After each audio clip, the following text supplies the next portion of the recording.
Welcome, weary soul, to a quieter telling of a story that has traveled through so many childhoods that it almost feels older than the pages that first carried it. Tonight, we will not rush. We will not leap from battle to battle, or from mystery to mystery, as though the only purpose of a life is the speed with which its events can be counted. Instead, we will follow one life the way moonlight follows a river, patiently, softly, letting each turn show itself in its own time. This is the life of Harry Potter, but more than that, it is the life of a boy who began in sorrow, found refuge in wonder, and slowly learned that the strongest magic in the world was never the kind that flashed from a wand. It was the kind that stayed, the kind that protected, the kind that returned. So let your breathing become slow and steady. Let the edges of the room grow distant. Imagine a night window somewhere in the English countryside, black glass reflecting the faintest candlelight. Beyond that glass, mist lies over hills and hedgerows, and over old villages where stories have a way of lingering in the stone long after the voices that first spoke them have gone. In such a world, it is easy to believe that fate can be whispered before it is lived, that danger can approach in silence, and that love can gather itself around an infant like an invisible cloak. Tonight, we begin there, not with thunder, but with hush. And because this is a story for sleep, we will go gently even where the path grows dark. We will keep returning to warmth whenever the cold deepens. We will let each secret rise softly, each revelation arrive like dawn through fog, and each loss be met with the memory of what remains. If you stay with the story, it will stay with you too, not as noise, but as a low, steady glow. And like so many stories of light, this one begins while the world beyond the window is still dark. In the village of Godric's Hollow, tucked among old cottages and narrow lanes where hedges held the night close, James and Lily Potter lived in hiding.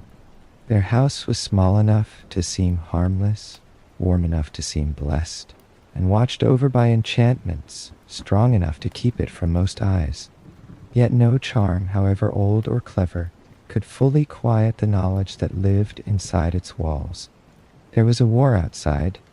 There had been a war for long enough that young people had begun to look tired before their time, that families lowered their voices when speaking names, and that ordinary peace had become something remembered rather than expected. Still, within the Potter house, there was a cradle. There were blankets. There were half-finished meals and laughter that tried its best not to sound frightened. James carried his son the way first-time fathers sometimes do, with fierce delight and a trace of awe, as though he could not quite believe that this warm, squirming child belonged to him. Lily moved through the rooms with the quiet competence of someone who loved deeply and therefore noticed everything. The draft under a window, the kettle left too long on the hob, the change in Harry's breathing when he drifted from play towards sleep. If history ever deserved to stop and kneel before anything, it might have been scenes such as these. Not the grand speeches, not the banners, not the duels, just the sight of two young parents loving their child while the world beyond their door lost its balance. Months earlier, in another place entirely, a prophecy had slipped into the world like a spark blown from one fire into a forest already dry with fear. A child, born as the 7th month died, to parents who had defied the Dark Lord 3 times, would have the power to vanquish him. Such words might have passed harmlessly into rumor had they not been carried to ears eager for control. But power, especially power built on fear, is always alert to anything that might threaten it. Voldemort, who had spent years persuading the wizarding world that resistance was pointless, heard enough of the prophecy to feel the first cold pressure of uncertainty. He did not call it fear. Men like him almost never do. Yet something in him recognized a danger, unlike the others. There were 2 infants who fit the words, 2 families who could have been broken by that prophecy before their children even learned to walk. One child had dark hair and parents who were brave enough to make enemies of the wrong people. The other was born into a different family, held in a different home, equally unaware that adults had already begun arranging danger around a nursery. Voldemort chose Harry, perhaps because he saw something of himself in the child's lineage, perhaps because arrogance always prefers a symbol it can understand, perhaps because history, for all its grandeur, is sometimes turned by a choice made in ignorance. The Potters knew enough to be afraid, but not enough to stop loving the days as they came. Harry's first little bursts of accidental magic became household wonders. A toy spinning when no one touched it, a blanket sliding across the floor at the exact moment he reached for it. His father pretending astonishment, his mother pretending not to be delighted, and both of them secretly cherishing each tiny sign that he belonged to the world of magic as naturally as birds belong to the sky. In quieter hours, Lily sang to him old lullabies, songs that her own voice softened further, songs that carried no dazzling spell work, only the everyday enchantment of a mother's rhythm, a mother's closeness, a mother's certainty that while she held him, nothing truly terrible could enter the room. Yet outside that room, terrible things were already moving. The symbol of Voldemort's followers had become a terror in the night sky. People disappeared. Whole households vanished into silence. Trust began to fracture. Suspicion entered friendships. Even those who fought bravely felt the fatigue of living too long in uncertainty. And because every war eventually learns to feed on betrayal as much as on violence, the most fragile thing in the Potter house was not the child, nor the locks, nor the windows, but trust itself. The secret of where they were hidden had been placed in another man's keeping, and when fear and weakness found him, that secret was sold. Still, on the final evening before disaster, the house must have looked ordinary. A lamp lit, a child put to bed, perhaps a stray toy beneath a chair, perhaps one more kiss pressed to a sleeping forehead. The tenderness of such details matters, because stories of destiny too easily forget the domestic world that destiny destroys. Before he was the boy who lived, Harry was simply a child in a safe little house. Before she became a symbol of sacrifice, Lily was a mother listening for her son in the next room. Before history claimed them, they belonged to one another. And outside, in the dark lane beyond the garden, betrayal had already finished walking him home. Halloween night arrived with the stillness that sometimes settles over the world just before it is broken. Inside the cottage, the air held traces of warmth. Supper long cleared away, old wood cooling, the faint powdery sweetness of a nursery. Harry slept and woke in those soft, infant rhythms that do not yet distinguish one hour from the next. Lily moved quietly. James listened in the casual, alert way of a man who had grown used to living under threat and had taught himself not to start at every sound. Outside, autumn leaned against the windows. Leaves gathered in the garden. Somewhere far off, another household may have been laughing over supper, unaware that one of the most important nights in wizarding history had already begun. When the protections failed, they did so all at once. A secret, kept faithfully, can feel as solid as stone, but once broken, it is thinner than mist.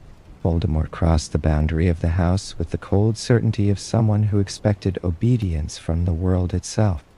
He did not come as a monster in the childish sense. That would have been easier to understand. He came as something worse. A man who had given up so much of his own humanity that he no longer recognized love as a force worth measuring. To him, the house contained a problem, a child, a future risk. The people inside were obstacles, nothing more. James saw him first. There are moments in some lives that reveal the whole shape of a person in an instant. James Potter had flaws, impatience, the bright recklessness of a young man who once believed himself untouchable. But in the one moment that mattered most, He did not run. He had no wand in his hand.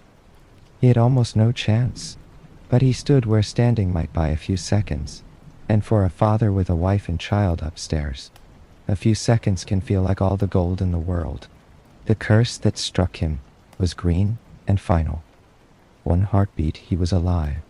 The next he was gone, and the house, which had been full of family, began to fill with the absence he left behind. Upstairs, Lily knew before any words could tell her. Some grief arrives as information, some arrives as certainty. She gathered Harry up and held him so close that his cheek must have pressed against the racing beat of her heart. The nursery was still itself, the rocking chair, the small bed, the scattered little things of a life just beginning.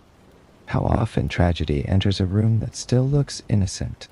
Harry, too young to understand danger, looked around with the bewildered trust of infancy. The footsteps on the stairs were slow, not hurried, not wild. Voldemort had never needed haste. The world had too often stepped aside for him. When he entered the nursery, he found a mother standing between him and her child. There was no grandeur in it from her point of view. No thought of legend, no awareness that the next few moments would be told and retold for generations. There was only refusal. He offered her life if she moved. It was, in its own way, the most revealing thing about him. Even then, he believed survival would outweigh love. Even then, he believed fear was the deepest law in the world.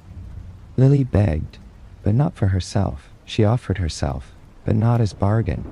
She simply would not move, again and again, in every version of the story. This remains its center. She chose him over herself with no witness she knew of, no audience to praise her, and no guarantee that the choice would matter. Love, in its purest form, is often exactly that. Then came the curse, and the nursery, which had held songs and moonlight only hours before, became the site of a miracle that looked at first like devastation. "Lily fell," Harry cried. Voldemort turned his wand toward the child and found, for the first time in many years, that there existed a form of magic he had never thought worthy of study. The curse rebounded, not because Harry was stronger, not because the child had secretly performed some dazzling feat, because a life willingly given for another had woven protection more ancient and more powerful than his hatred. The force of his own violence tore him from the body he had trusted. The room shattered with the backlash. Walls cracked. Darkness split. And in the center of it all, a baby lived. By the time Hagrid arrived in the broken house, the night had already become history. Yet history always arrives in the middle of ordinary grief. He wept because James and Lily were not concepts to him, not names in a tale, but people he had known. He lifted Harry with hands that could have torn doors from hinges, and did so as gently as though handling a bird fallen from its nest. The child smelled of smoke and milk and ruin behind them. The cottage stood open to the cold. Ahead lay a sky still dark with morning sum. Hours away, they rode through that darkness toward Privet Drive, where Dumbledore and McGonagall waited beneath the paling edge of dawn. Harry slept part of the journey. Even then, after all of that magic, all that violence, he slept. It is one of the quietest truths in his story, and one of the most moving. The world had shifted on its foundations, and the child at the center of it did not know. He had lost everything, and was too young to name the loss. He had been made famous, and had never heard applause. He had become a symbol, and he was only a baby with a blanket tucked around him. Before dawn, he would be placed on another doorstep. Before sunrise, the boy who lived would become the child no one meant to tell. Number 4.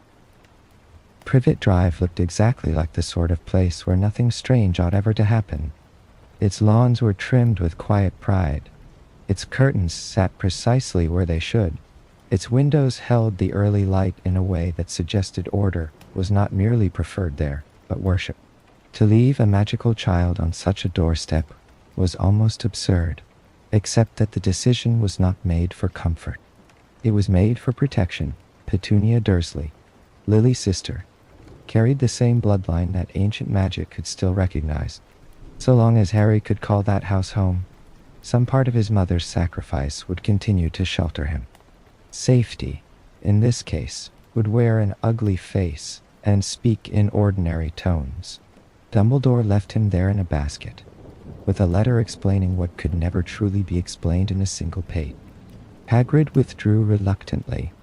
McGonagall, who disliked the entire arrangement, looked down at the sleeping child with the helplessness of someone wise enough to understand necessity and humane enough to hate it. Then they left, one by one, and dawn entered the neat suburban street, as though it had no idea that the fate of the wizarding world was lying on a doormat under a blanket. Such is often the nature of real turning points. They arrive quietly, and let the rest of the world yawn through them. Harry's childhood at Privet Drive would not be a good one. There is no use softening that truth, though we can hold it gently.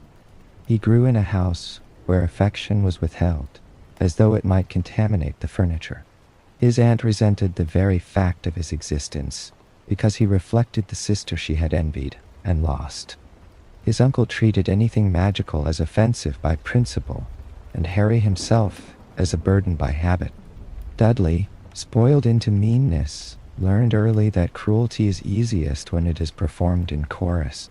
The cupboard under the stairs, where Harry slept for years, was less a room than a statement. This child will be kept, but not cherished. Fed, but not welcomed. Present, but not embraced. Yet, even in such a place, life found small ways to resist reduction. Harry did not become hard in the manner his relatives perhaps expected. Lonely, yes. Wary, certainly, but not cruel. He developed patient watchfulness of children who learned to measure rooms before entering them. He learned to notice weather through windows, to find companionship in spiders and in imagination, to accept silence without mistaking it for peace. Strange things happened around him now and then. Hair grew back overnight after a disastrous haircut. A rooftop appeared under his feet when he was trying to escape bullies. A sweater shrank on Dudley instead of him. Each event was met with anger or denial by the Dursleys, and so Harry learned another lesson common to neglected children. That wonder, if it appears at all, must be hidden. Still, the protection held. It held in ways none of them understood. Beyond the clipped hedges and respectable gossip of Little Winging, the wizarding world rebuilt itself. Children grew up hearing Harry's name with awe. Adults toasted the night he survived. The dark mark no longer ruled the sky. For a time, at least, the terror receded. Harry knew nothing of this. He only knew nothing of this. He only knew that sometimes he dreamed of green light and woke with the vague ache of grief he could not identify. He only knew that his aunt flinched at certain words, that his uncle's temper had a special edge whenever anything unusual occurred, and that he himself had the unsettling sense of being misplaced, as though his life were occurring in the wrong story. There is something almost heartbreakingly gentle in the image of him sleeping through those years, growing inch by inch toward the truth while knowing none of it. The child carried a protection others had died to give him, and he spent his evenings listening to muffled television through a wall, or lying awake after being blamed for something he had not done, or watching moonlight flatten itself across the floorboards of a cupboard too small for dreams. Yet he dreamed anyway, not grand dreams, perhaps, often only the quiet fantasy of being wanted somewhere by someone, for reasons that had nothing to do with duty. The truth did not arrive all at once. First came letters, addressed to the cupboard under the stairs with a precision that felt almost magical, even before Harry knew why. Then came more letters, and more, as though the world itself had grown impatient. They arrived through the letter slot, beneath eggs, through windows, down the chimney, until Uncle Vernon's determination to preserve normality became its own kind of comic madness. Harry, who had so often been ignored, suddenly found his very existence impossible to ignore. The effect was both unsettling and exhilarating. Something wanted him. Something insisted on him, even before Hagrid appeared on that windswept rock where the Dursleys had fled. Harry was beginning to feel the first tremor of belonging. Hagrid did not present the truth elegantly. Elegance was never his gift. What he offered was something better. Warmth without calculation, outrage on Harry's behalf, and the simple, life-altering declaration that he was a wizard. A wizard. The word must have sounded impossible and inevitable all at once. It explained the strange accidents, the hidden wrongness of his childhood, the way Petunia and Vernon had always treated magic, not like nonsense, but like contagion. It explained, too, why his parents had died, and why their names carried a strange hush even now. Overnight, Harry's loneliness did not vanish, but it changed shape. It was no longer proof that he belonged nowhere. It was evidence that he had been kept from where he belonged. Diagon Alley opened before him like a secret city folded inside ordinary London. Harry had seen shop windows before, but not windows that glittered with wands. Owls, cauldrons, self-stirring ink, and books that seemed already to hum with possibility. Even Gringotts, with its cold marble and severe goblins, felt wondrous because it contained one simple revelation. His parents had left him something. Not merely money, but continuity. Proof that he had once belonged to people who planned for his future. And then there was the wand shop, where another truth waited. Ollivander placed wand after wand into Harry's hand, until at last one answered him, and with it came the unnerving knowledge that the wand's twin had once belonged to Voldemort. The story had begun before Harry was ready. Even in the moment of first choosing, the past reached for him. Yet the most human threshold, the one that matters most in stories such as this, came later at King's Cross Station. On the 1st of September, Harry arrived with his trunk and owl, and all the raw hope of someone determined not to ruin his chance. Vernon had abandoned him with deliberate cruelty, certain that platform 9 3/4 did not exist, and delighted that Harry had no way to solve the problem. For a few minutes, fear must have threatened to undo everything. To be lost in a station is one thing. To suspect that the magical world was a prank played on your longing is another. Then he heard the Weasley family. Mrs. Weasley's voice carried over the station noise, with the kind of matter-of-fact warmth that belongs to practiced mothers. She was not graceful in the polished sense, nor mysterious, nor grand. She was solid, bustling, practical, and kind, and to Harry that kindness felt more miraculous than the hidden platform itself. She told him how to find the barrier. Her children looked at him with various shades of curiosity and impatience. Fred and George treated the entire world as a stage on which delight ought constantly to be performed. Percy carried his self-importance like a newly polished badge. Ginny stared with shy fascination, and Ron, awkward and red-haired and somehow immediately understandable, seemed almost as uncertain as Harry himself. Passing through the barrier was a physical sensation, but it was also a crossing of the deepest sort. One moment, Harry was among commuters and luggage carts and station announcements. The next, he stood before the Hogwarts Express, red and gleaming, with steam rising around it like the breath of a waiting beast. The platform was noisy with farewells and trunks and owls, and the strange relief of students returning to a place they considered home. Harry had never had such a place. Perhaps that is why the scene felt so overwhelming. It was not only beautiful, it was wanted. It was a belonging in progress.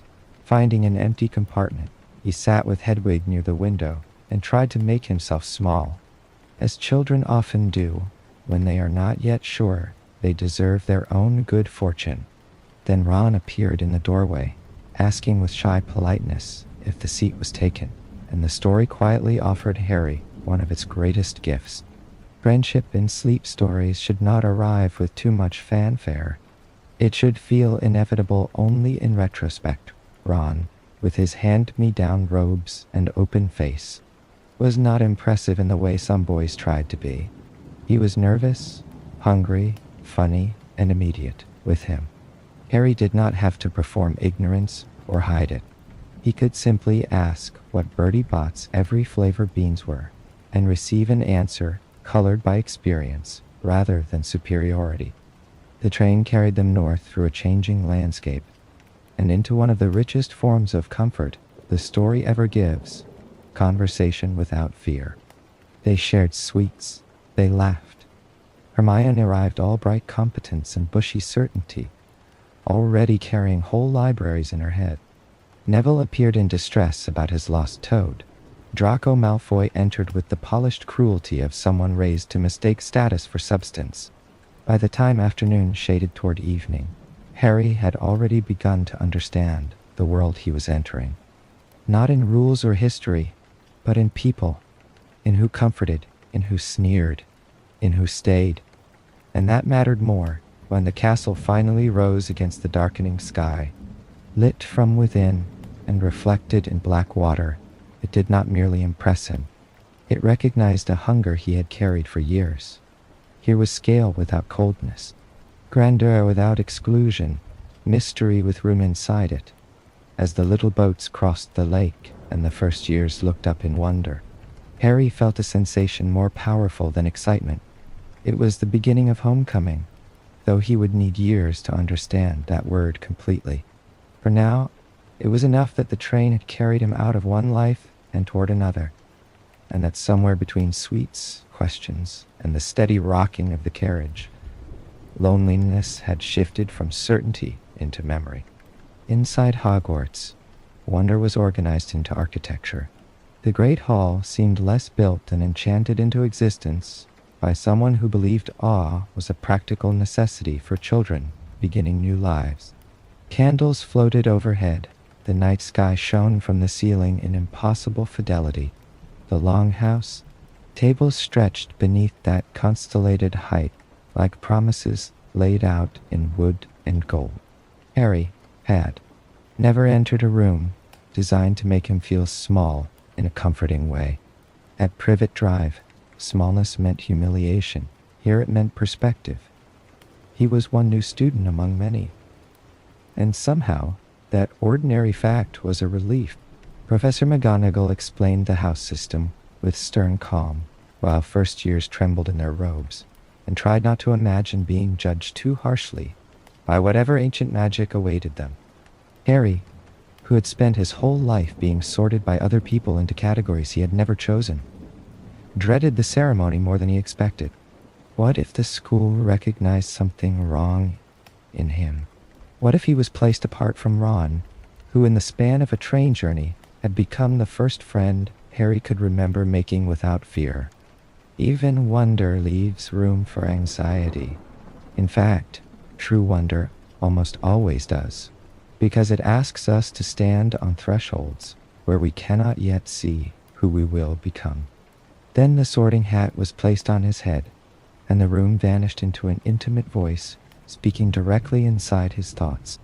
The hat sensed ambition, courage, uncertainty, and possibilities Harry himself could not have named. It mentioned Slytherin, and the name alone was enough to stiffen him with instinctive refusal.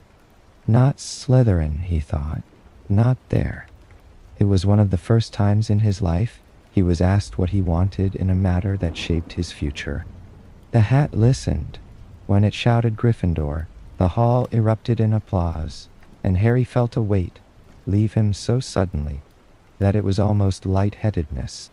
He had been chosen, yes, but he had also chosen. The distinction mattered. The feast that followed would have been memorable to any child, raised on strict portions and withheld treats. Dishes appeared in abundance. Platters gleamed, roasted meats, potatoes, pies, breads, vegetables, desserts in impossible variety, all of it materialized with such cheerful certainty that even the idea of scarcity seemed to belong to another universe. Harry ate not only from hunger, though he had plenty of that, but from the intoxicating relief of not having to apologize for being present at the table.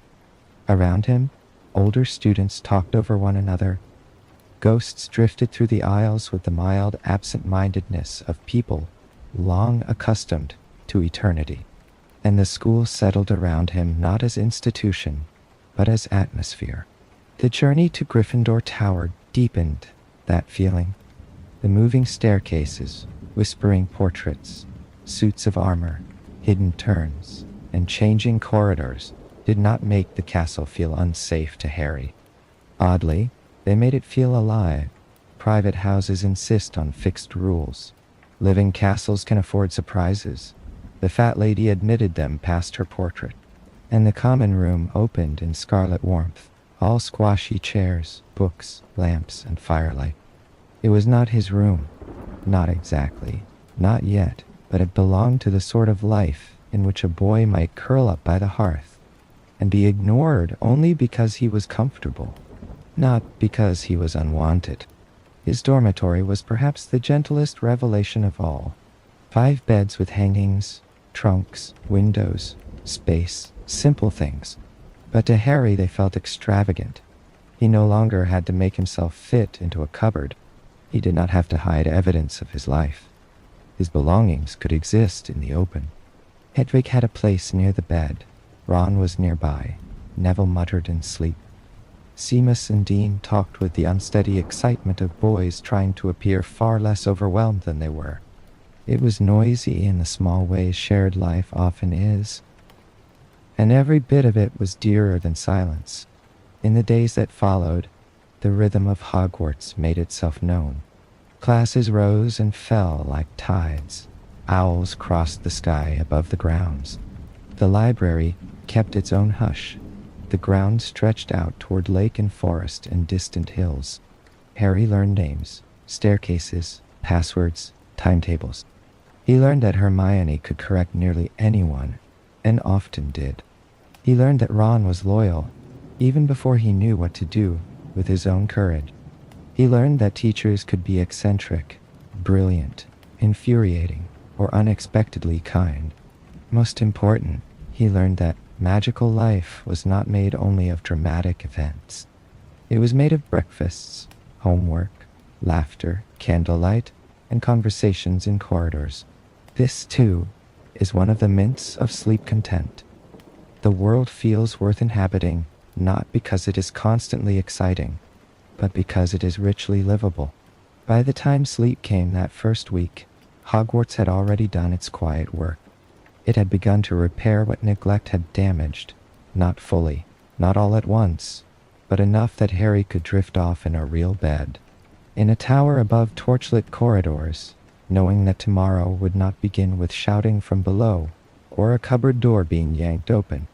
Tomorrow would bring classes, friends, mistakes, and more wonder. In other words, tomorrow would bring life. And because no haven remains untouched for long in stories shaped by old evil, the castle would soon reveal that even safe places can hide doors to fear. But for now, let the fire burn low in the common room. Let the portraits drowse in their frames, and let the small repaired part of Harry sleep. The next summer reminded Harry that belonging can be interrupted but not erased. Back at Privet Drive, the freedom and warmth of Hogwarts began to feel almost dreamlike under the pressure of locked doors, shouted instructions, and a family determined to punish him for the mere fact of existing. Yet the memory of the castle changed the shape of his suffering. Neglect had once felt like the whole world. Now it felt like confinement. He had seen another life, and that knowledge made the narrowness of Privet Drive both more painful and less convincing.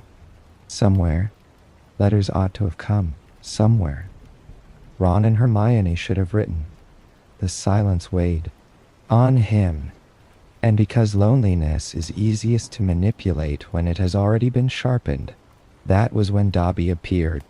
House elf magic cracked through the stale air of Harry's room, like a secret stepping sideways into view. Dobby was strange, intense, frightened, devoted, and impossible to ignore. He warned Harry away from Hogwarts without being able to explain fully why. He interfered. He dramatized. He turned catastrophe into pudding and pudding into catastrophe. At the time, Harry could not know that beneath the elf's comic desperation lived a sincere, painful wish to save him from harm. It is often the case in Harry's story that rescue first arrives in inconvenient form. The result, for the moment, was punishment. Hunger, bars on a window, and the deepening fear that his magical life might be cut off from him altogether. Then, in one of the most joyful returns to safety the story offers, the flying car arrived. Ron's face appeared at the window, flanked by Fred and George with all the delighted lawlessness of boys convinced that rescuing a friend from captivity was simply the correct thing to do on a summer night. The escape to the burrow felt like a reversal of gravity itself. Up from confinement, out through the window, over sleeping streets, into moonlit freedom. If Hogwarts was Harry's first chosen home, the burrow was his first lesson in family abundance. Its rooms leaned on one another with impossible confidence. Its kitchen welcomed noise and hunger, and Mrs. Weasley's scolding wrapped around care so tightly that Harry barely knew where one ended and the other began. By the time term began, it seemed only natural that the story should return to school. Yet this year, Hogwarts was not content to be simply a refuge. It would reveal one of the recurring truths of Harry's life. That safe places can be loved most fiercely, precisely because they are worth defending. The barrier at King's Cross refused Harry and Ron. The car flew. The humping willow objected with memorable violence. Ron's wand broke. Humiliation followed at breakfast in the form of a howler, whose volume ensured that private embarrassment became public entertainment. Beneath all that school year chaos, however, something older had begun to stir. The message on the wall and Mrs. Norris's rigid, petrified body marked the beginning of a different kind of fear. This was not the open menace of a known enemy. It was the unease of something hidden within the very walls that had sheltered them. The Chamber of Secrets was half legend, half insult, a story told and retold until no one quite knew whether to laugh it off or lower their voice. Harry's ability to hear the basilisk in the walls turned suspicion toward him with painful speed. The boy once adored as a symbol became, for some, a source of dread. Fame curdled easily at Hogwarts. Children are not always subtle in the way they assign significance.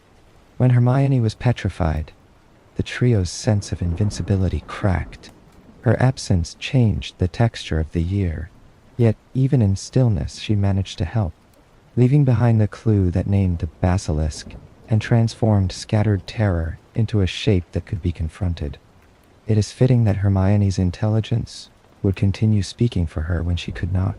Harry and Ron followed the thread downward, past cowardice, past Lockhart's fraudulence, past fear itself, into the chamber where Salazar Slytherin's legacy waited in stone and venom. The chamber was ancient, theatrical, hateful, and huge in the way old prejudices often are. Ginny lay fading. Tom Riddle stood not as a full man, but as memory given flesh by stolen life. The basilisk emerged with the kind of grandeur that makes danger feel mythic. Yet, what matters most in the scene is not spectacle. It is the way help arrives. Fawkes comes. The sword appears. Loyalty calls aid from places fear cannot command. Harry, still so young and still often certain, only one step at a time, acts because Ginny is dying, and because doing nothing has become impossible. He blinds the serpent, drives the sword, and destroys the diary. The year's poison collapses around that act afterward. Hogwarts breathes again. Students recover. Ginny returns. The corridors are once more full of voices instead of whispers. Dobby is freed in an act of clever mercy that delights precisely because it transforms cruelty into liberation. And the school, though shaken, remains itself. This matter's return to safe is never the same as pretending nothing happened. It is the quieter, wiser warmth that comes after danger has passed through and been survived. Harry learns this again and again. Safety is not innocence restored. It is life continuing, richer and more fragile because of what it has endured. And when the next year arrives, it will bring not a monster hidden beneath the castle, but a wounded truth hidden inside the story of his own past. At 13, Harry's summer broke apart in a burst of accidental magic and long-suppressed rage. Aunt Marge, inflated by prejudice of every kind, aimed her cruelest words not merely at him, but at the parents he had barely known. This, more than insults directed at himself, undid his control. Her swelling like a balloon and drifting toward the ceiling had in it a brief absurdity, but the emotion underneath was not comic at all. It was grief, striking back before Harry understood it as grief. He left Privet Drive carrying fear, anger, and the worn determination of someone who would rather sleep on a pavement than in a house that insulted the dead. The night bus lifted him out of that night and into a stranger chapter. Its rattling speed, impossible turns, and overbright interior belonged to the kind of magical logic that seems almost designed for exhaustion. Ridiculous enough to soothe, practical enough to save. At the Leaky Cauldron, however, relief gave way to new unease. Sirius Black had escaped Azkaban. Newspapers carried his gaunt face. Ministry officials hovered.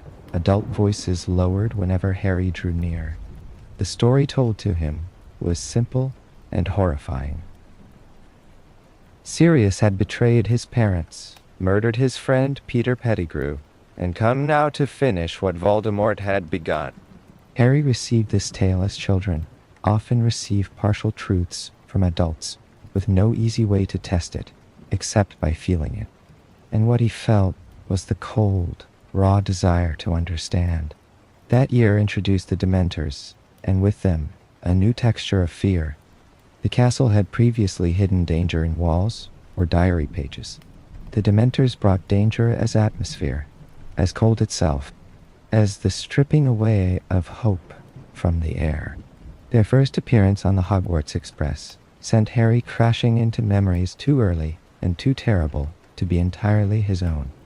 Hearing his mother's voice through the dense darkness of the train compartment was one of the earliest moments when the past ceased to be abstract.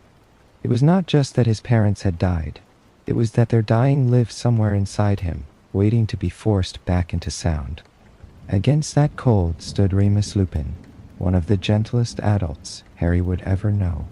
Lupin's kindness was not showy. It came in chocolate offered at the right moment. In practical lessons, in the simple courtesy of treating Harry's fear as something understandable rather than embarrassing. Through him, Hogwarts once again demonstrated one of its deepest strengths. After every draining encounter, it returned Harry to the possibility of care. Lessons with boggarts and patronesses were not merely magical training. They were forms of emotional literacy, teaching students that fear can be named, that laughter can reduce it, and that protection may depend not on aggression, but on the deliberate summoning of something luminous. Meanwhile, the year threaded itself with signs. The Marauder's map, mischievous and brilliant, placed Harry in secret relation to the castle's hidden life. Hogsmeade introduced him to a village that felt like an extension of the world he belonged to, all crooked shops and sweet smells under winter air. Yet, there, too, he overheard the story of Sirius Black's alleged betrayal, and the knowledge burned in him with unusual force because it touched family. To be betrayed by strangers is one sorrow. To be betrayed by a friend, a godfather, a chosen guardian that carries another shape entirely. Harry began to imagine revenge long before he understood the full cost of such imagination. The revelation in the Shrieking Shack remains one of the gentlest inversions in the whole saga, even though it occurs under pressure and near panic. Sirius was not the hunter Harry believed. Lupin was not an additional traitor. Peter Pettigrew, small, frightened, and long hidden in plain sight, was the betrayal made flesh. It was not grandeur that undid the past, but cowardice. There is something painfully believable in that. So much ruin in Harry's world comes not from towering evil alone, but from weakness invited into the wrong service. Sirius, all fierce intensity and half-starved devotion, turned out to be one of the last living people bound to Harry by love. For a few breathless moments, possibility bloomed, a godfather, a future beyond Privet Drive, a person who could tell him his father's laugh, his mother's temper, the stupid things James once did in corridors, the old shape of friendships before war tore them apart. Such hope is one of the sweetest sounds in the story, which is why the year does not allow it to settle easily. Lupin transforms, Pettigrew escapes, the Dementors descend, yet even then, the night refuses pure despair. Across the lake, a Patronus appears in the form of a stag, and Harry later discovers that it was not his father returned from death, but himself. He had become, if only for that moment, the very kind of protector he longed for. Time itself folds to make this possible. Hermione's time turner turns the last stretch of the year into something dreamlike, a second chance woven inside the first. Buckbeak is saved. Sirius escapes on wings rather than being kissed into oblivion. And though Harry cannot yet live with him, the existence of Sirius changes the sky above his life. Somewhere out there is not only danger now, but chosen family. Somewhere out there is someone who remembers his parents not as saints frozen in photographs, but as difficult, vivid, beloved human beings. The summer of the Quidditch World Cup opened Harry's life outward in a way Hogwarts alone never could. Up to then, the magical world had been intimate in his experience. Shops, school corridors, familiar faces, a village, a few ministry officials glimpsed at the edge of events. The World Cup was scale. Tents stretched over hills like a temporary city of enchantment. Languages rose and crossed the air. Strange robes, mascots, flags, songs, campfires, cooking spells, and the deep collective thrill of expectation turned the whole countryside into a kind of festival dream. For Harry, who had spent so much of childhood confined, the sheer size of belonging was almost intoxicating. And because this is still Harry Potter, wonder did not remain unshadowed for long. The match itself was dazzling enough to seem almost unreal. The kind of athletic beauty that makes onlookers forget their own bodies and breathe with the players. Ireland won. Victor Crumb became legend before Harry's eyes. The night should have ended in laughter and trampled grass and sleepy conversations. Instead, masked figures descended through the dark, tormenting muggles and reviving an old terror with deliberate cruelty. When the dark mark rose above the campsite, green and sickly and unmistakable, Harry felt a new kind of dread. This was not school danger. This was history returning in public, back at Hogwarts, the castle. Tried to meet that larger world by becoming larger itself. Beauxbatons arrived in blue silk and grace. Durmstrang came through mist and cold iron pride. The Trewiser tournament promised international grandeur, old tradition, and ritualized danger. For a while, that was enough to keep things bright. The goblet of fire burned in the hall like an invitation to glory. Students speculated, champions were chosen. Then Harry's own name emerged from the flames, and the year changed shape in a heartbeat. Once again, he became a symbol in a room where he would rather have been only a boy. The sharpest sorrow of that early stretch was not the tournament itself, but the fracture it caused in his friendship with Ron. Jealousy is often treated as if it were a failing too petty to matter in epic stories, but in fact, it matters deeply because it is ordinary. Ron's hurt was not noble, but it was human. He had spent years near Harry's accidental fame, generous more often than not. yet still vulnerable to the fear that he would never be seen fully in his own right. Their silence toward each other left Harry lonelier than public suspicion did. It is one thing to be misunderstood by strangers, another to be doubted by the person who usually knows where your mind is going before you speak. The first task, with its dragon, gave Harry something he often needed: a practical problem larger than his feelings. Faced with a Hungarian horntail and an egg tucked beneath maternal rage and sheets of flame, he turned not to brute force, but to instinct. He flew. In the air he was often clearest, as if the years of trying to make himself small vanished whenever he rose above the ground. The crowd saw daring. Harry felt survival, yet the result mattered. The task proved that whatever machinery had placed him in the tournament, he would meet it with courage rather than collapse. It also allowed Ron to see, finally, that no one would volunteer for such danger merely for attention. Their friendship, bruised but sound, found its way back. The Yule Ball brought a different challenge, one both lighter and more difficult in its own adolescent way. Harry could face a dragon more easily than a dance invitation. The awkwardness of growing up entered the story dressed in formal robes and winter decorations.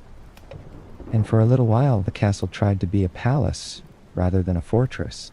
Hermione's transformation in Harry's eyes mattered not because she became beautiful that night. She had always been vivid, but because he and Ron were forced to see their friend as someone neither entirely familiar nor entirely knowable. Adolescence often performs this magic all at once. People you thought you understood acquire depth in front of you, and the world becomes briefly stranger. Then came the lake, then the maze. Each task stripped away another layer of childhood certainty. Underwater, Harry's refusal to abandon anyone revealed the shape of his moral instinct. He could not watch another person remain in danger and simply move on. In the maze, the paths themselves became disorienting, as though the tournament had decided to externalize every fear about growing up. Cedric Diggory walked beside Harry, not as rival in the bitter sense, but as fellow traveler toward a prize neither understood was already poisoned. When they reached the cup together and chose to touch it at the same time, the gesture seemed generous, almost graceful. Sharing victory felt like the right note on which to end the year. Instead, the cup was a portkey.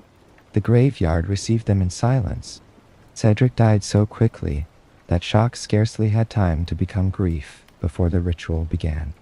Wormtail, carrying his broken loyalty like a disease that had learned to breathe, restored Voldemort through dark magic that turned Harry's own blood into an instrument of return.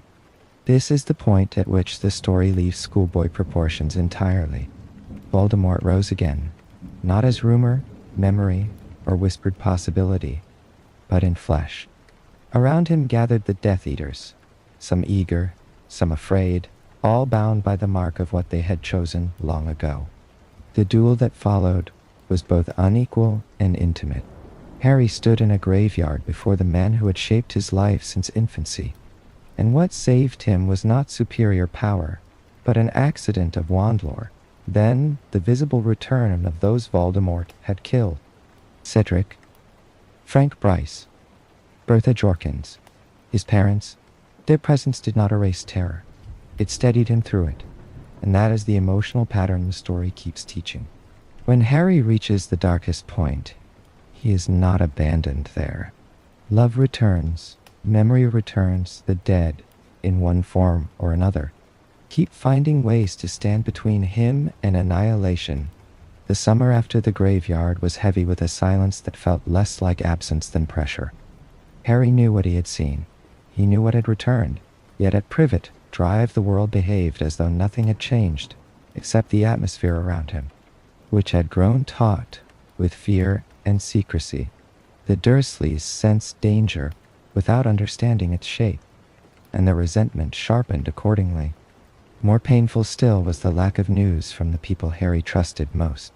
In isolation, knowledge can become feverish. He replayed the graveyard in memory. Cedric's death, the reborn face of Voldemort. the insistence that no one must know, and began to feel not only frightened, but discarded by those who claimed to protect him. When the Dementors attacked in the alley beside Dudley, the threat was immediate enough to cut through all of that. Harry produced a patroness not because he had the leisure to debate ministry rules, but because someone had to act. That it was Dudley he saved matters greatly.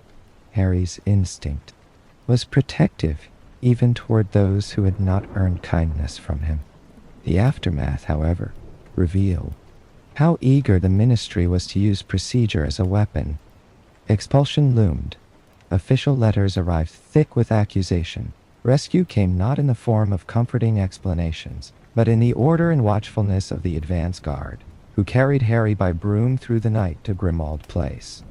Number 12, hidden among ordinary London houses, was a different sort of refuge than Hogwarts or the Burrow. It did not soothe immediately. Its walls remembered generations of prejudice. Its portraits hissed with old loyalties. The house had been built to preserve a bloodline's pride, and now served, with bitter irony, as headquarters for those resisting everything that pride stood for. Sirius moved through its rooms, like a man living in the anatomy of his own wounds. For Harry, though, Grimmauld Place offered what the summer had denied: contact, information, and the fierce, imperfect comfort of people who, even when mistaken, cared what happened to him. The ministry hearing that followed made clear how thoroughly truth had become political. Harry stood once more in a room full of adults, deciding whether his experience would be acknowledged or buried.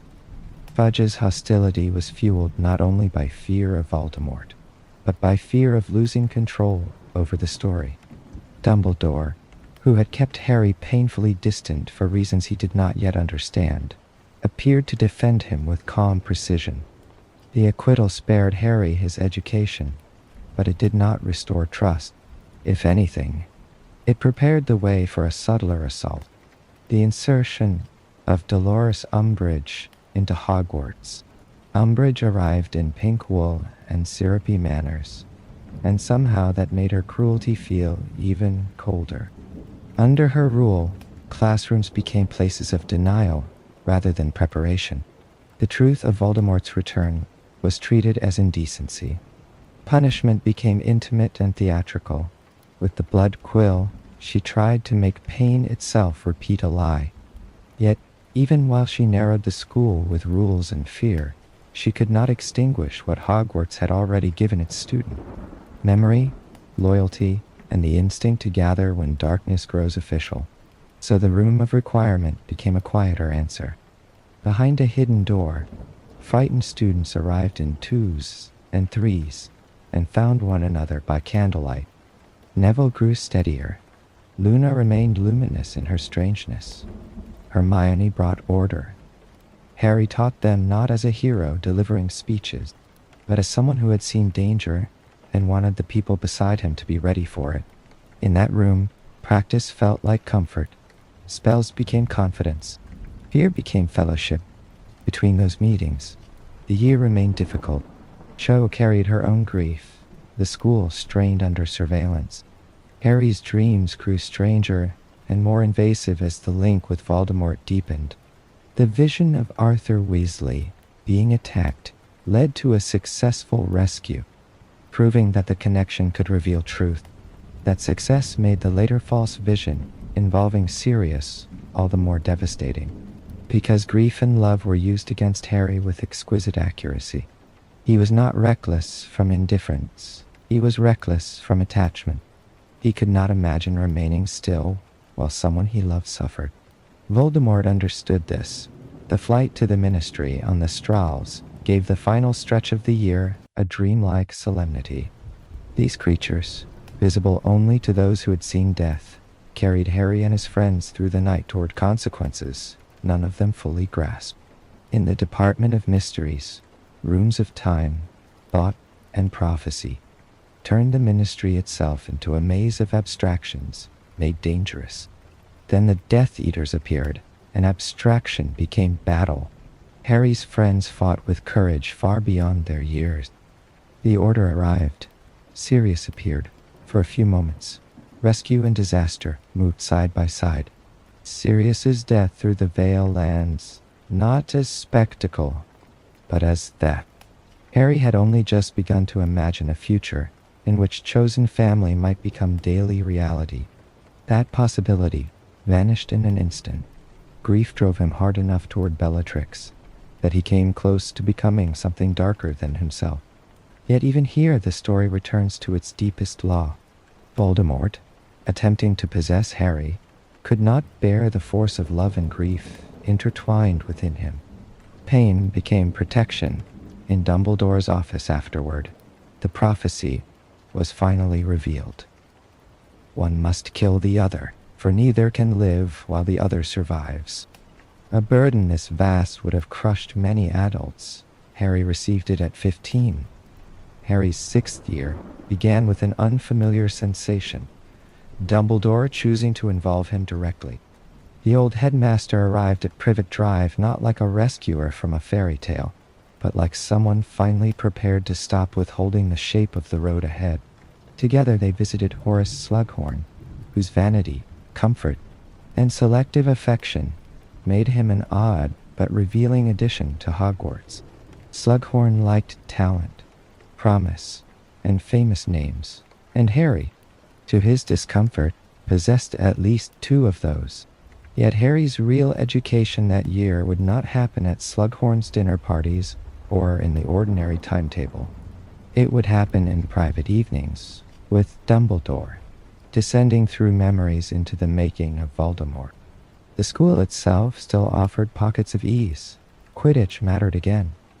Ginny, no longer the shy girl who hid behind her own blushes, moved through Harry's year with intelligence, humor, and a kind of steadiness he increasingly relied upon without naming it. Ron and Hermione quarreled and circled one another in the old familiar way. The Half-Blood Prince's Old Potions book fell into Harry's hands and transformed a subject he had never loved into one in which he suddenly excelled.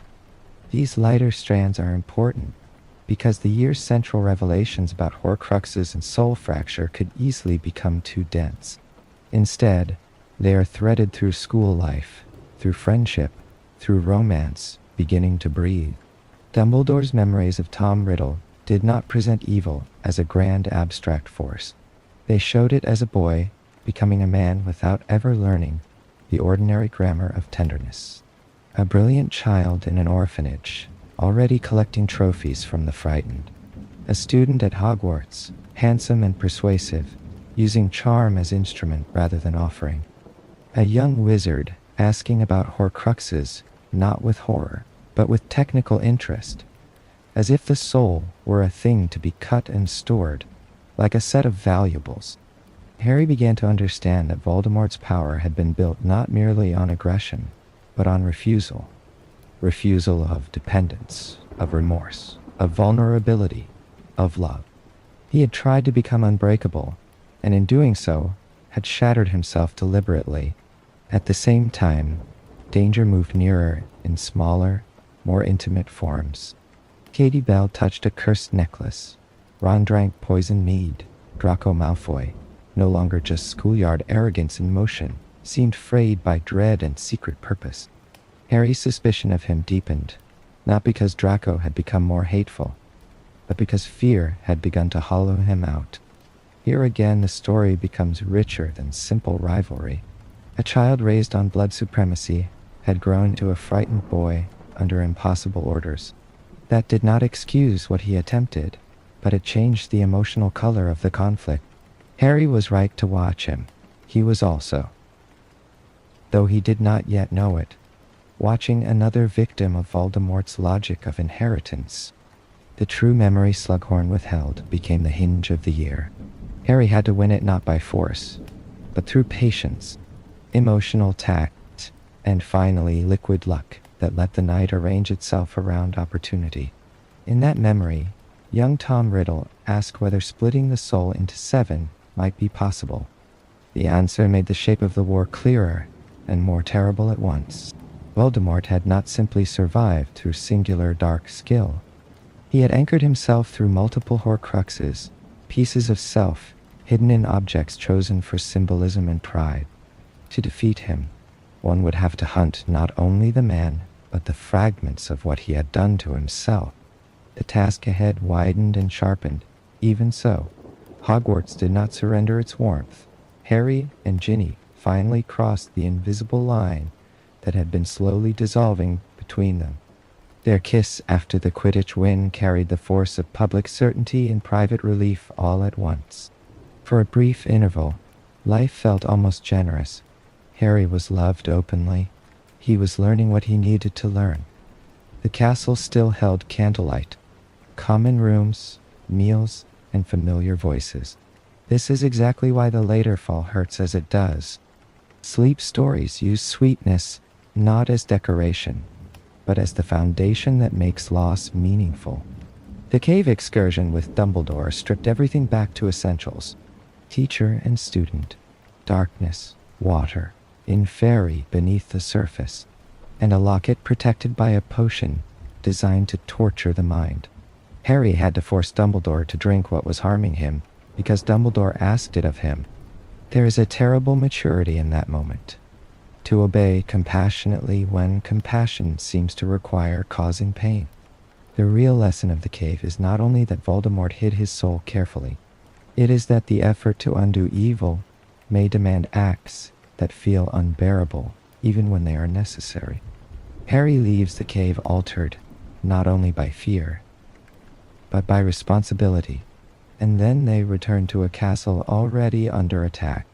The dark mark hung above the astronomy tower, like a declaration that no sanctuary remains sealed forever. On the tower, Draco trembled under orders he could not fulfill cleanly. Dumbledore did what he always did at his best. He saw the frightened child inside the dangerous situation and offered mercy before judgment. Then Snape arrived. The curse was spoken. Dumbledore fell. The murder on the tower split the story in two. Harry lost not only a headmaster, but the one person who had been slowly preparing him to understand what had to come next. And when Snape fled, carrying with him the shocking truth that he was the half-blood prince, grief tangled with betrayal so tightly that neither could be separated from the other. By Dumbledore's white tomb beside the lake, one decision settled quietly inside Harry. Hogwarts could no longer be the whole shape of his life. The search for Horcruxes would begin at once, and Ron and Hermione would not let him go alone. Bill and Fleur's wedding stood for a few brief hours as the kind of brightness people create when they know darkness is near and refuse. Just for a little while, to let it dictate the terms of every gathering. The burrow was dressed for celebration.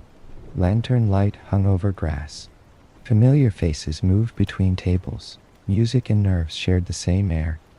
Harry, disguised by Polyjuice, attended as a red-haired cousin rather than as himself, which allowed him the rare experience of almost disappearing inside a crowd meant for. It is fitting that the last true moment of communal peace in the story is a wedding. Love, after all, has always been the counterforce here. Yet even in that warmth, unease remained. Conversations drifted toward disappearances, security, missing people, changing laws. Victor Krum noticed Xenophilius Lovegood's pendant and named it a dark sign from another age. Harry filed the detail away without understanding its future weight. This is how the story often works now. One symbol, one overheard sentence, one nervous glance, becoming significant only later. Then Kingsley's Patronus arrived over the celebration and shattered all pretense. The Ministry had fallen. Scrimgeour was dead. They were coming. Flight replaced festivity with brutal speed.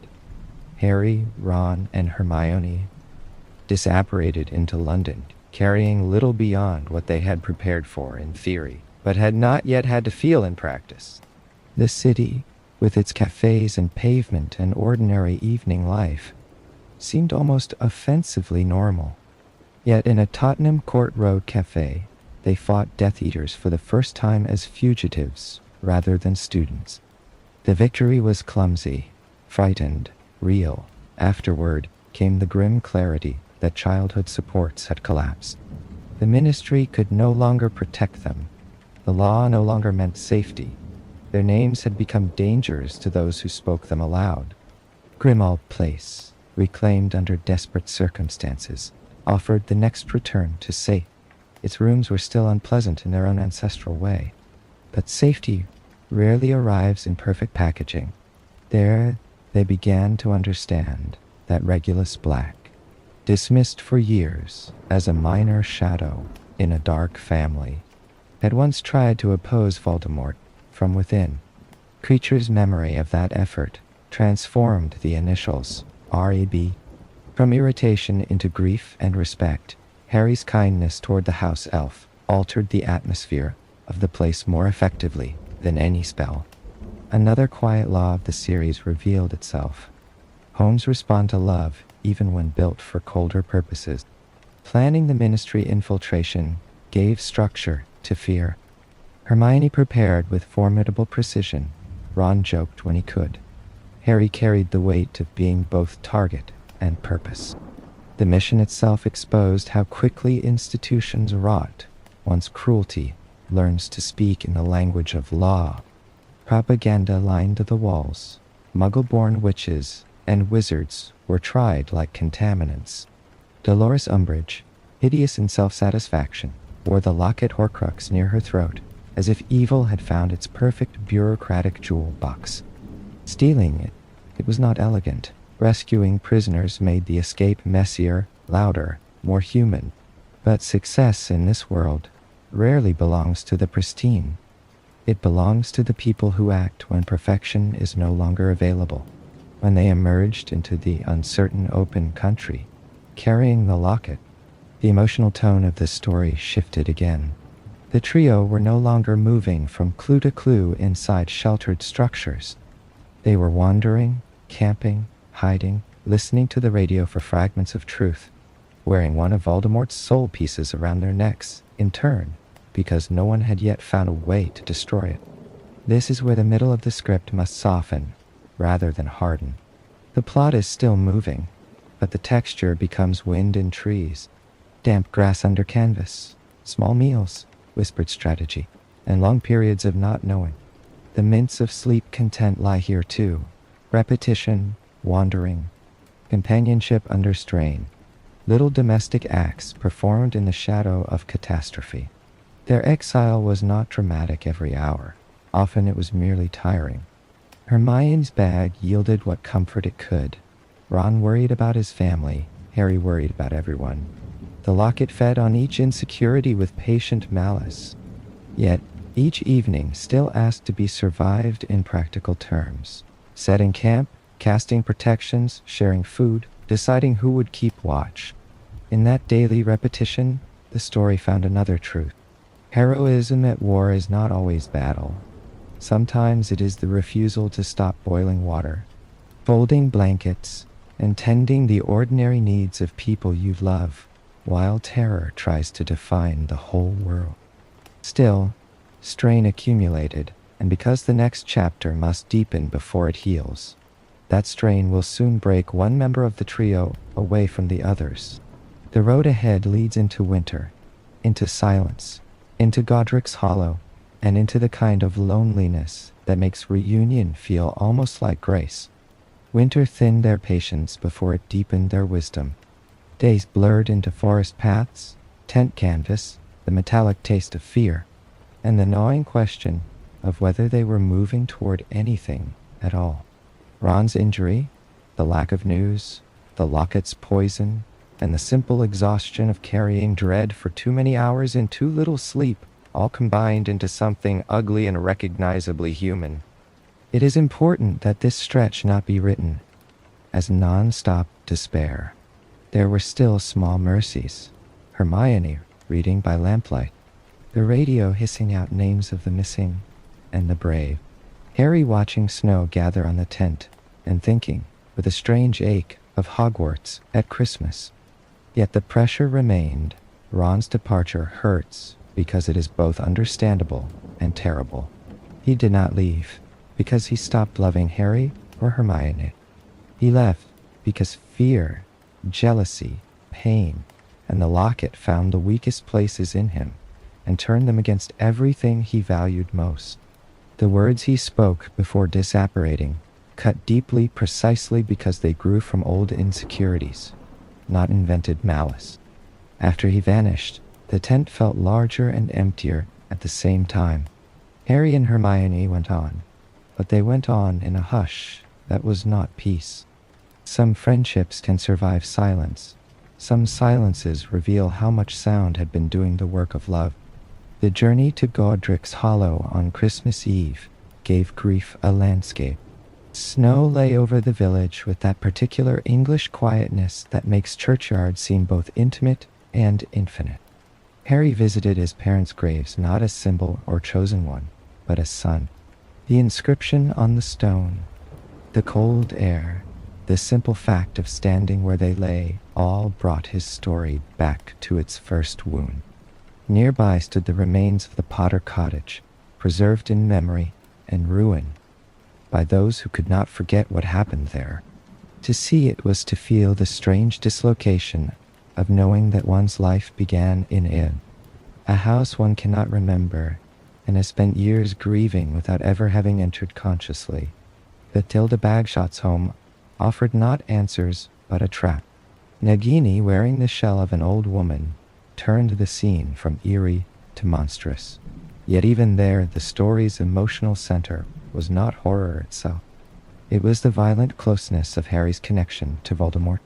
Through the serpent, through vision, through the pressure of memory, he was dragged once more toward that Halloween night. Their escape cost him his wand, and the loss landed hard. Wands in this world are tools, yes, but they are also relations. Harry's holly wand had accompanied him through school, battle, fear, and first belonging. To lose it then, in the middle of winter, felt like another form of stripping away. Yet stories built on return cannot remain broken forever. In the Forest of Dean, when Harry followed the silver doe to the frozen pool, another soft reversal began. The sword of Gryffindor waited under the ice. Harry nearly died retrieving it. Ron came back and saved him. The sequence is beautiful because it joins practical rescue to emotional restoration. Ron's return was not merely apology in words. It was action. It was cold water, breathless urgency, and the courage to destroy the Horcrux that had fed so long on his fear. When he plunged the sword into the locket and watched its taunting visions dissolve, he did more than break an object. He reclaimed himself. That restoration did not solve everything. The world remained dangerous, and knowledge still came in troubling fragments. Xenophilius Lovegood's explanation of the Deathly Hallows added new fascination and new temptation to their mission. Tale of the Three Brothers entered Harry's imagination at exactly the wrong and right time. Wrong because it threatened to distract him with grander, stranger possibilities. Right because it placed mortality, power, and surrender into symbolic form, just when his own path was moving toward all three. The cloak he already carried became heavier with meaning. The Elder Wand and Resurrection Stone hovered now at the edge of the story, like distant stars that might yet alter the map. Lovegood's fear for Luna led him to betray them, another instance of the series insisting that love and weakness can coexist. The trio escaped, but only into a more dangerous world where snatchers roamed and names themselves had become traps. Their capture ended the wandering phase with brutal efficiency. At Malfoy Manor, the war's glamourless cruelty came into sharp focus. Hermione's torture offstage, but impossible to ignore. Lucius's panic, Draco's hesitation, Bellatrix's frenzy, none of it was grand in the romantic sense. Evil had become domestic, desperate, and thoroughly contaminating to everyone who housed it. Rescue came through Dobby, and because the story has always understood the value of servants, side figures, and dismissed beings, it gave one of its purest heroic moments to a house elf who had once crashed a pudding for love. Dobby's joy in saving Harry and his friends carried a heartbreaking innocence. His death at the edge of freedom, on a beach where sea and sky seemed far too beautiful for violence, created one of the script's most necessary pauses. Shell Cottage afterward is not merely a location. It is a healing station in emotional terms, a place of burial, surf, rest, and gathering thought. There, by Dobby's grave, Harry's priorities clarify.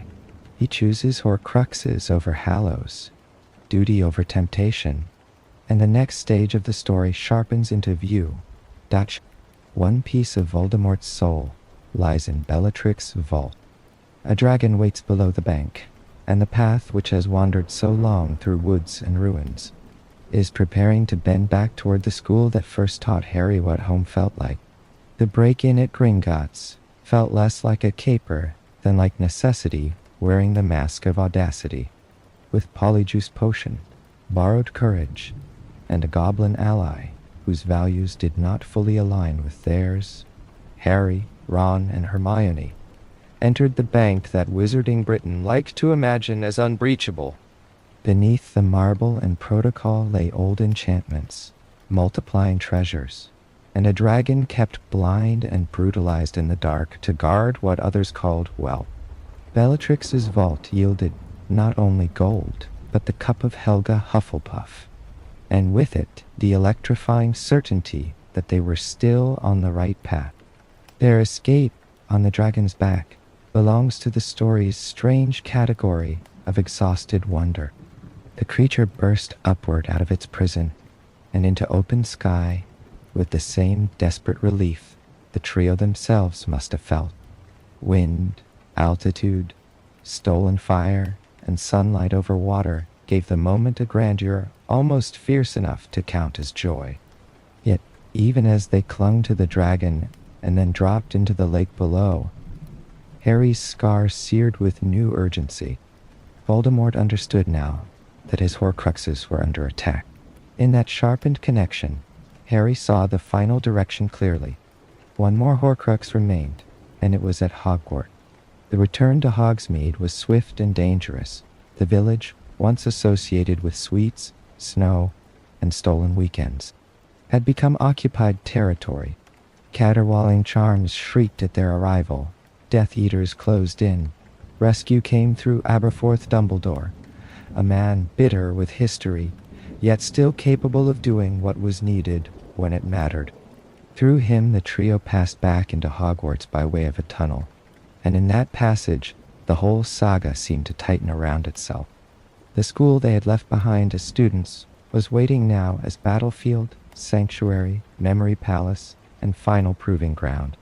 In the room of requirement, they found not children playing at resistance, but young people hardened by it. Neville, Luna, Ginny, and the remnants of Dumbledore's army had kept a stubborn flame alive inside the school while Caros and fear tried to stamp it out. Their reunion gave the story one of its precious returns to safe within danger. Battered friendships, warm food, hidden beds, whispered plans, and the strange comfort of being back among the stones that had once taught them courage in smaller doses. Home had survived occupation, bruised, altered, but itself. The search narrowed toward Ravenclaw's diadem, hidden among centuries of discarded things in the room's vast hidden chamber. Draco, Crabbe, and Goyle arrived as ragged echoes of old-school antagonisms, now rendered deadly by war.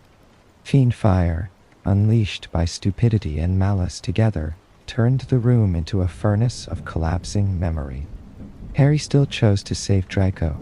That choice matters as much as the destruction of the diadem itself. In the middle of apocalypse, mercy remained available. It is one of the final proofs that Harry had not become merely a weapon. As battle spread through the castle, losses became immediate and irreparable.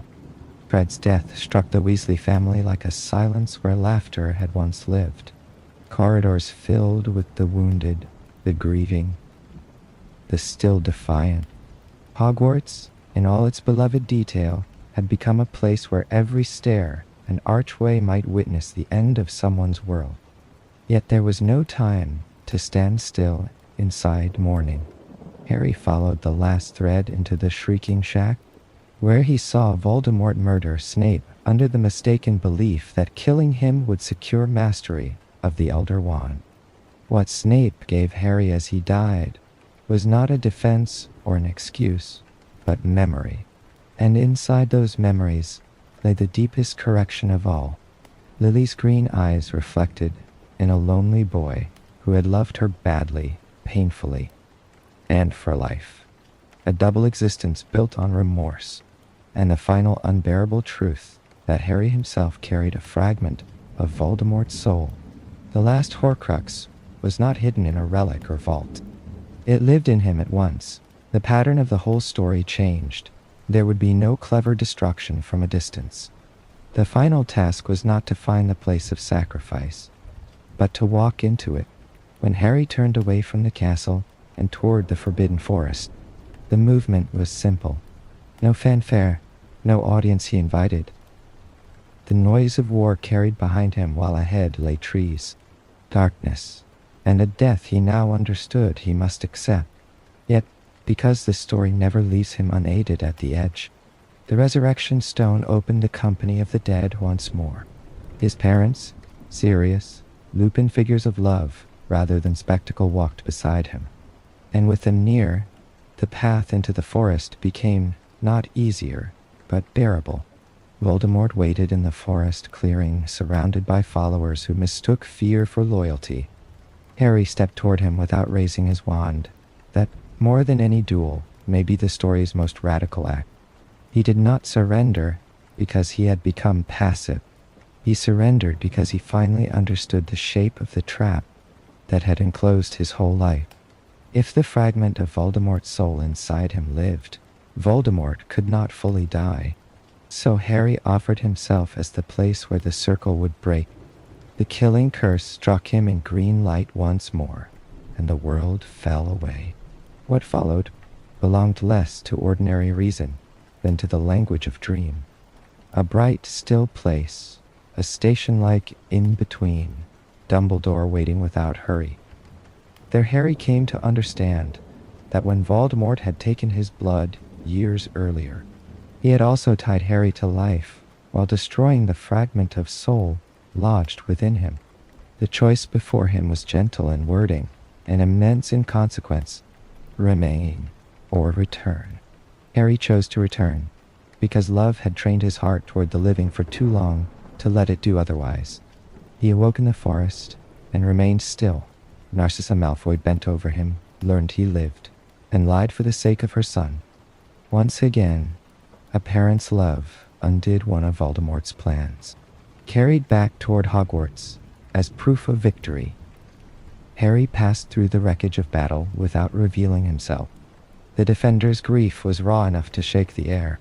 Hagrid's agony, Ginny's shattered stillness, McGonagall's stunned silence, the Weasleys' exhaustion.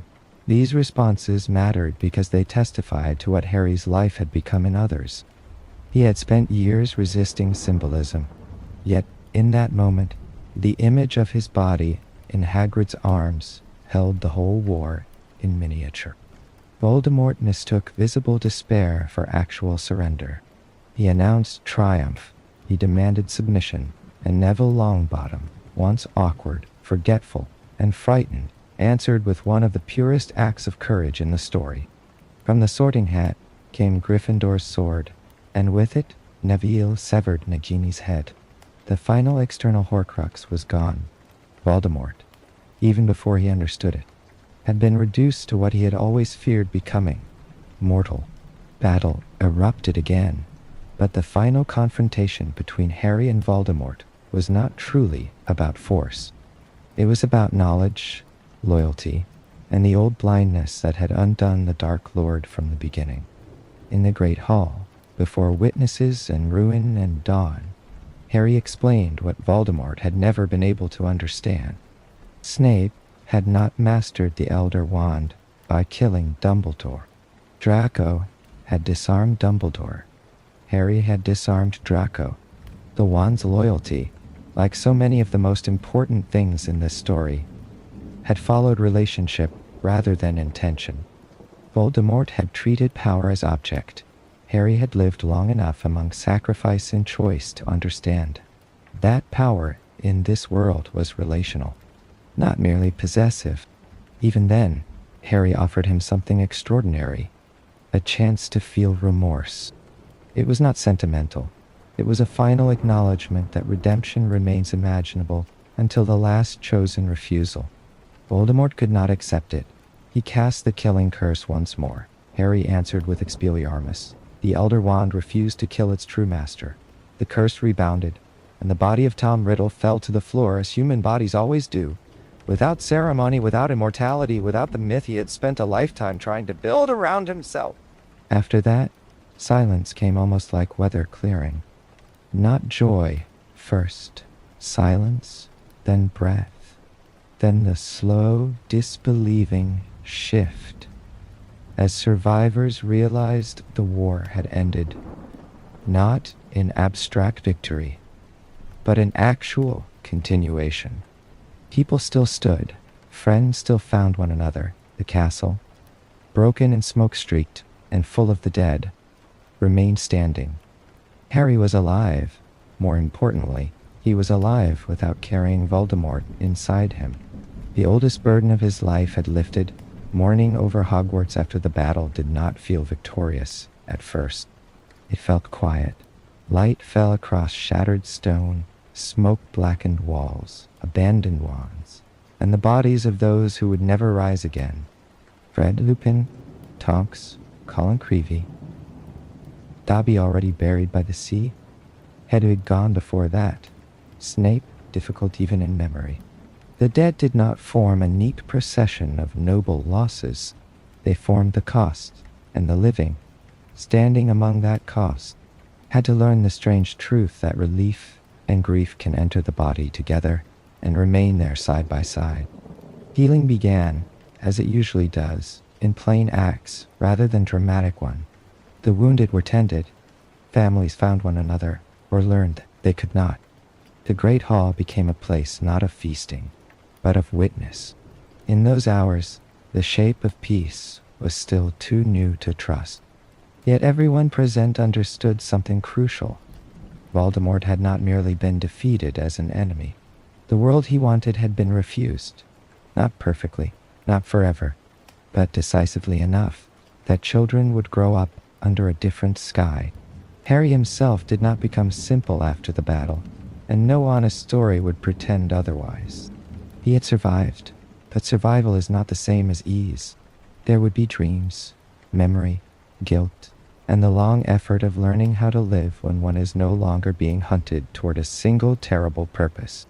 Returning to ordinary rhythms, meals, corridors, letters, classes, conversations must have felt almost unreal at first. Yet those very rhythms mattered. To step back into daily life after war is a form of courage often overlooked because it lacks spectacle. Ron remained part of that life in the reliable way he always had, whether through laughter, blunt honesty, or simple presence. Hermione turned her intelligence toward rebuilding systems that had failed the vulnerable for far too long. Ginny remained exactly what Harry needed her to be, not a symbol, not a reward, but a vivid equal with her own strength, humor, grief, and future. The love between them endured because it was rooted not in fantasy, but in recognition. Each knew what the other had survived. Each knew how precious ordinary happiness really was. The wizarding world had its own repair work to do. Institutions needed cleansing. Laws needed changing. Old prejudices that had once masqueraded as tradition had to be named for what they were.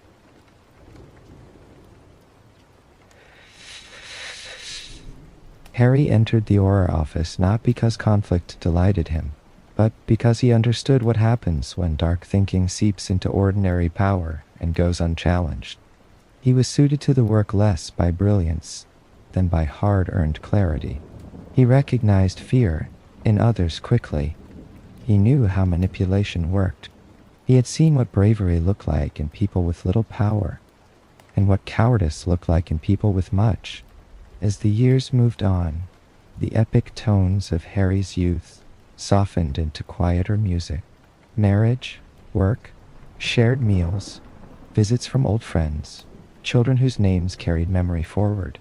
James Sirius, Albus Severus, Lily Luna, in loving them, Harry came to understand his own parents more deeply than legend ever could.